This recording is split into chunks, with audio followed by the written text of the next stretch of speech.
middle class income? How much is it going to be, and when can we expect that surplus? Sure, we can have staff put together those numbers for you in a plan and send that out to you. What percentage of income do people need to pay their property tax bill before they get some relief? Well, there is it's all spelled out within the proposal.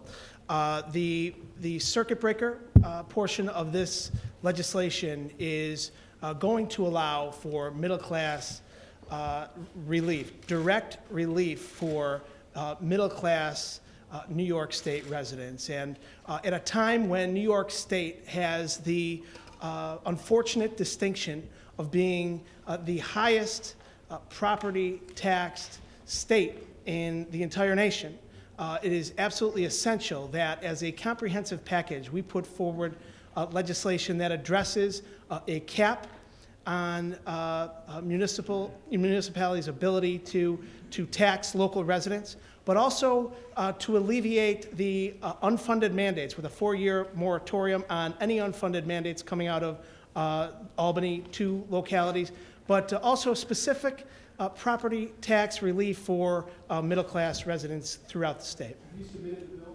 No, this is an initial phase. We're going to be working with the governor's office on some of the specifics coming out of the governor's office, especially as it pertains to mandate relief that his team is putting forward right now. And Senator Sampson, in the past, there have been some dissenters in your conference. I think one property tax cap went down, was passed with 7 dissenters, and then Senator Perkins was the only one. Do you have all 26 votes? One thing I can say, the governor has my vote, and if you look at, we passed our property tax cap twice last year, not only once, but we passed it twice.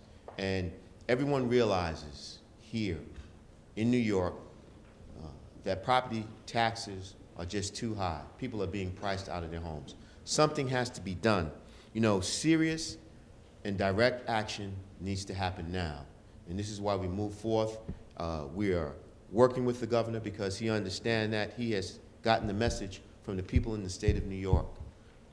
People are just tired.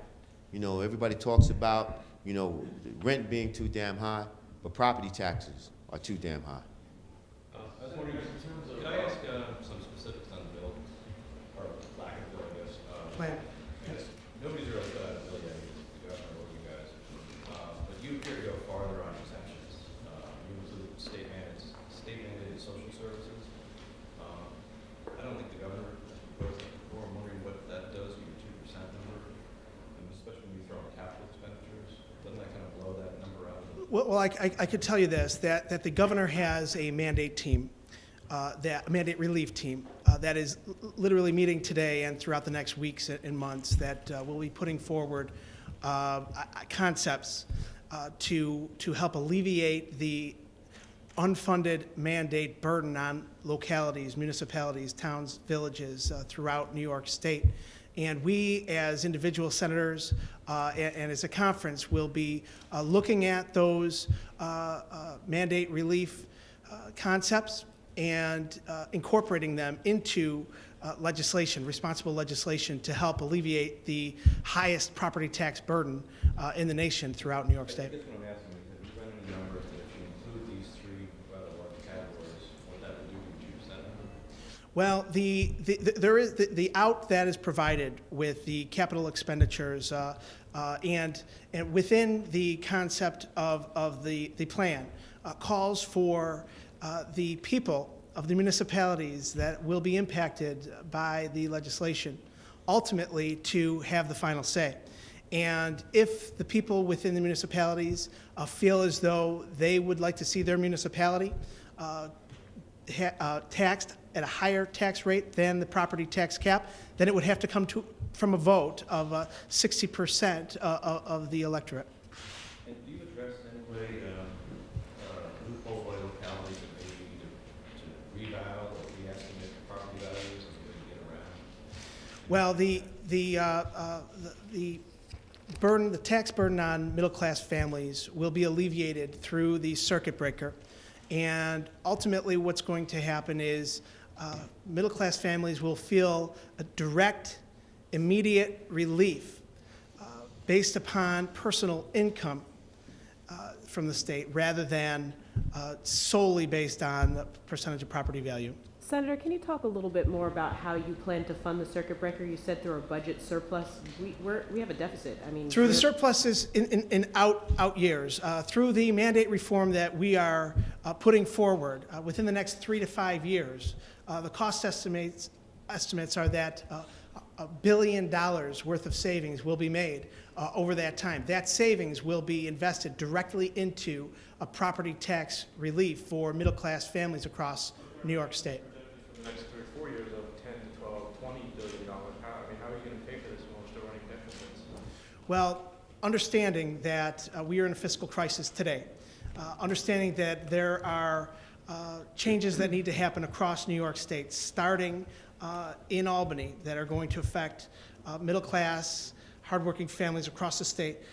What we as a conference and what we as individual senators need to recognize, first and foremost, that we have problems in this state, and these are problems that need to be addressed.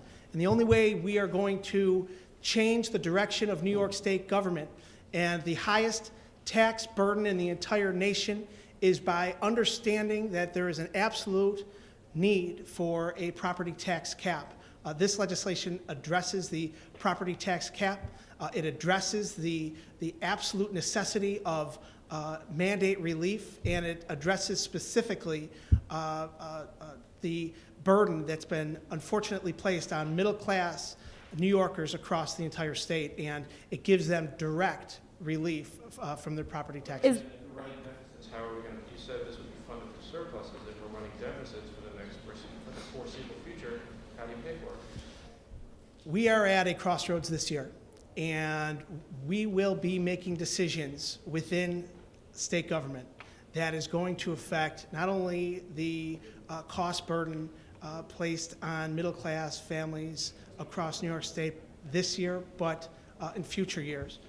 The only way we're going to start reversing the trend of increasing taxes in New York State is by, first and foremost, addressing the problems that exist, placing a property tax cap across the state on localities' ability to tax the localities, and giving that unfunded mandate relief to localities that, unfortunately has caused localities to drive up the cost of property taxes in their do you municipalities. have support among your Republican colleagues in the Senate for a circuit breaker?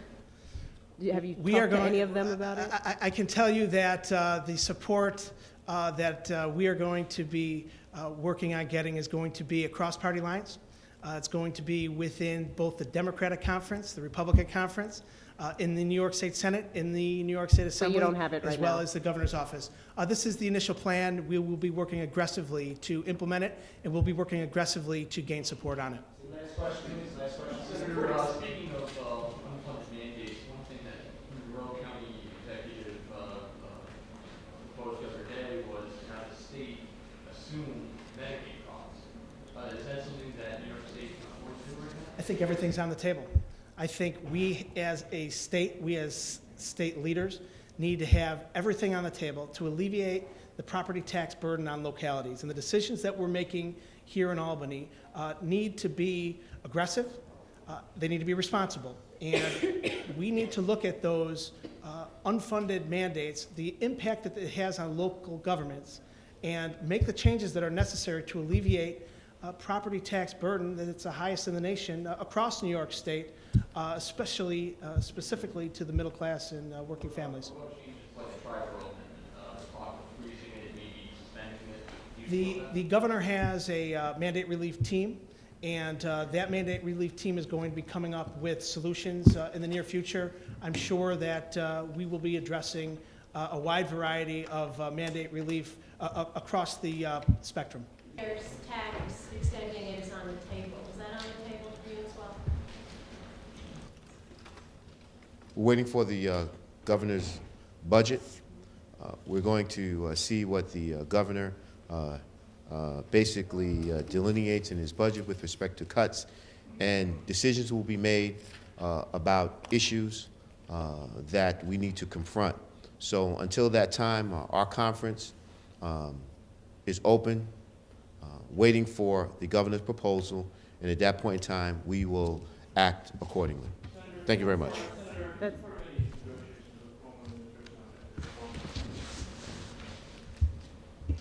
The administration has been talking to my counsel with respect to ethics reform. And this is something, as you know, a couple of weeks ago we rolled out, and I'm in support of the Koch Pledge, which talks about not only ethics reform, but fiscal reform, and also independent redistricting. Once now, there's negotiation and conversations going on with the second floor. Thank you very much.